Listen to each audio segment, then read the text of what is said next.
ইযা তুলিয়াত আলাইহিম আয়াতুহু যাদাতহুম ঈমানা। আল্লাহ বলছে আমার ঈমানদার বান্দা তারা যারা আমার কোরআন যখন শুনে তখন তাদের ঈমান বাড়ে।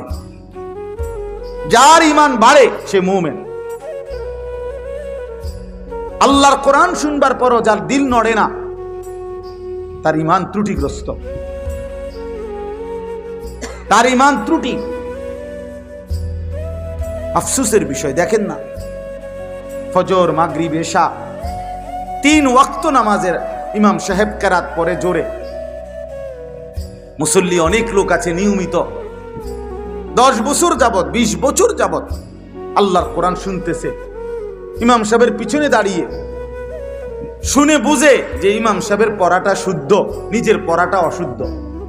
কিন্তু এত বড় বদনসিব 20 বছরের ভিতরেও কোনোদিন এই কলজার ভিতরে